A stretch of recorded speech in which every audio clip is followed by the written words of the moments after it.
Hello everyone, we would like to welcome you to our new segment on KHL website, Import Stock. It's time to hear all the stories about stereotypes and Russian lifestyle from this part of the world. My name is Daria Mironova. Enjoy the ride. Bob Hartley is a well-known hockey coach around the world. He continues his second-year journey with Avangard. Let's hear his story. How you live your Russian life, can you go to the park without being lost? We know that you have a driver, but still, how comfortable are you just to get around? Do you go to supermarkets? No, I never go to supermarkets, never. I go always at Kremlin. I have all my favorite restaurants around Kremlin. I love being at the Kremlin. I think that's, for me, that's the heart of Russia. So beautiful. I know the subway, the metro. Mm-hmm. I don't know how to read though. Me, I have great partnership with my wife. My wife knows how to read because at home she studied all the letters and everything. So when we're in the metro, she can read. And me, I'm the communicator. If we get lost, I'm not shy. I'm gonna stop people and get very English choo-choo, and they say yes, they say no. So I always find my way, but I love it. I feel that I'm very privileged to be here. I said no to, I can't remember, from 2007, one team to maybe 3-4 teams, and the 2-3 years ago, 2 teams called me on the same day. I couldn't believe it. I thought someone was playing a joke to me.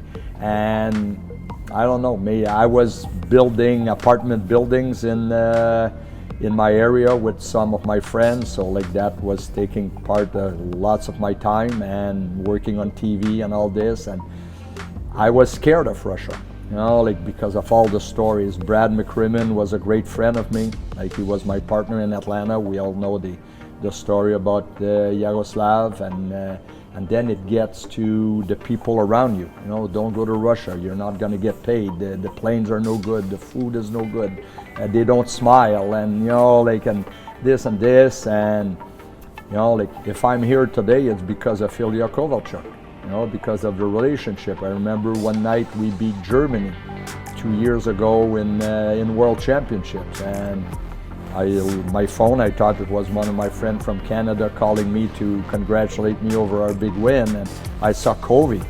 And I said, gosh, probably a year I didn't talk to Covey. I said, he's looking at Latvian hockey or what? And he told me, he said, Bob, you need to meet Max Sushinsky and Alexander Krylov. You need to go there. I know you said no to this team, that team, but go. He said, he said, planes are good and this, and that's where the adventure started. Mm-hmm. Is it necessary for international specialists to learn Russian? Yes, very important. I know I focus a lot on hockey terms, Klushka, Shaiba, Kati, Davai, Piripas, and I think I was in Switzerland also, in Zurich, so I learned Swiss German, and for me it's a commitment that you have to make to show your players, to show your organization, your fans, that you're here for hockey, you're here for business, but also to live in the conditions of the country. You have to come, you can't come in, I always tell players, lots of time I talk to import players and I tell them, whether you're in Russia, Sweden, anywhere, you need to come with your legs, your head, and your heart in the country. Now, if you come in only for your legs for hockey and you're still in Canada with your head, it will not work. You need to commit 100%, and obviously learning and showing a willingness to learn the language, for me, is very important. Do you watch KHL TV? I think you do. You told me about it. All the time. That's my favorite channel. Who's your favorite? Who's your favorite commentator? Maybe. Oyoyoy. I don't know his name, but it's Oyoyoy. Oyoyoy. It's the first time I hear.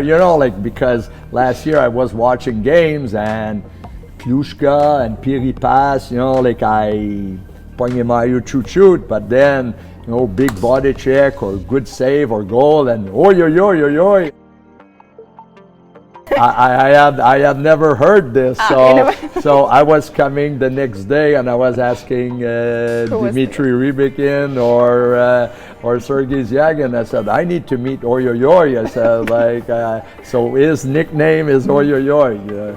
And I mean, that's not close to what you hear in the No, US, right? no, I have never heard this. So, like, but I watch KHL TV every night. Do you ask people to translate stuff if you don't understand? Yes, but I really, like in hockey, because the way that, like sometimes I'm going to come and the next morning and say, commentator said that, he always says that word, like what does it mean? Like, like piri pass, for example. I knew it was a pass, but Repass. piri pass, so now when I talk to my players, I don't say D pass, I say it in Russian. I said piri pass, and even the English guys know what's a piri pass. Personalities, mentality, and cultures are different. What unites people is hockey. See you later in KHL.